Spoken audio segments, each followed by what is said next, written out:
Doctor Mohammad Yunus একসময় বাংলাদেশে একজন সাধারণ অর্থনীতিবিদ হিসেবে বিশ্ববিদ্যালয়ে শিক্ষকতা করতেন। কিন্তু তার জীবন পাল্টে যায় যখন তিনি 1970-এর দশকের মাঝামাঝি সময়ে চট্টগ্রামের জবিরহাট এলাকায় দেখতে গিয়ে দেখতে পান দরিদ্র মানুষ কিভাবে কয়েক টাকার জন্য ঋণের মুখাপেক্ষী হয়ে চরম শোষণের শিকার হচ্ছে। সেখানে তিনি দেখতে পান মাত্র 85 টাকার অভাবে কয়েকজন নারী কাঠের তৈরি ছোট ছোট আসবাব বানাতে পারছে না, কারণ সেই টাকার জন্য তাদেরকে মহাজনদের কাছে গিয়ে উচ্চ সুদে ঋণ নিতে হচ্ছে। এই ঘটনা তার মনে গভীর প্রভাব ফেলে। তখনই তিনি সিদ্ধান্ত নেন দরিদ্রদের এই দুষ্ট চক্র থেকে মুক্ত করার জন্য কিছু একটা করতে হবে। তিনি তাদের নিজ পকেট থেকে সেই টাকা দিয়ে দেন এবং বুঝতে পারেন দরিদ্ররা আসলে চোর নয়, তারা যদি সহায়তা পায় তাহলে তারা খুব সৎভাবেই ঋণ ফেরত দেয়। এই উপলব্ধি থেকেই জন্ম হয় গ্রামীণ ব্যাংক ধারণার। তিনি বুঝতে পারেন প্রচলিত ব্যাংকিং ব্যবস্থা দরিদ্রদের ঋণ দেওয়ার জন্য তৈরি নয়, কারণ সেখানে জামানতের দরকার পড়ে, কাগজপত্র লাগে এবং অনেক নিয়ম কানুন মানতে হয়। কিন্তু একজন গরিব মানুষের কাছে এসব কিছুই থাকে না। সেই জন্য তিনি এমন একটি পদ্ধতি চালু করেন যেখানে গরিব মানুষ, বিশেষত নারী, নিজের নামে ঋণ নিতে পারবে কোনো জামানত ছাড়াই। গ্রামীণ ব্যাংকের মডেল ছিল সম্পূর্ণ ভিন্ন। এখানে 5 জন নারীর একটি দল তৈরি করা হতো এবং সবাই মিলে একজনের দায়িত্ব নিত, অর্থাৎ একটি সামাজিক বন্ধন এবং পারস্পরিক আস্থার ভিত্তিতে ঋণ প্রদান করা হতো। এই পদ্ধতিতে কিস্তিতে টাকা ফেরত দেওয়া সহজ হতো এবং মানুষ দায়িত্বশীলভাবে কাজ করতে পারত। ধীরে ধীরে গ্রামীণ ব্যাংক শুধু বাংলাদেশে নয়, পৃথিবীর নানা দেশে ছড়িয়ে পড়ে। এই মডেলকে মাইক্রো ক্রেডিট বা ক্ষুদ্র ঋণ পদ্ধতি বলা হয়, যেটা বিশ্বজুড়ে দরিদ্র বিমোচনের এক শক্তিশালী অস্ত্র হয়ে দাঁড়ায়।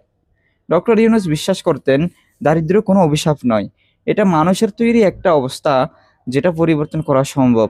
তিনি বলেন দারিদ্র্য জাদুঘরে পাঠানোর যোগ্য একটা জিনিস, অর্থাৎ এটা ইতিহাসে পাঠানো যায় যদি সঠিকভাবে মোকাবেলা করা হয়। তার এই স্বপ্ন, দৃষ্টিভঙ্গি এবং বাস্তব কার্যক্রম বিশ্বজুড়ে প্রশংসিত হয়।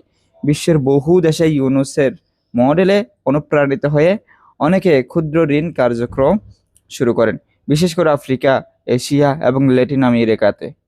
2006 সালে ডক্টর মোহাম্মদ ইউনূস এবং গ্রামীণ ব্যাংক যৌথভাবে শান্তিতে নোবেল পুরস্কার লাভ করেন।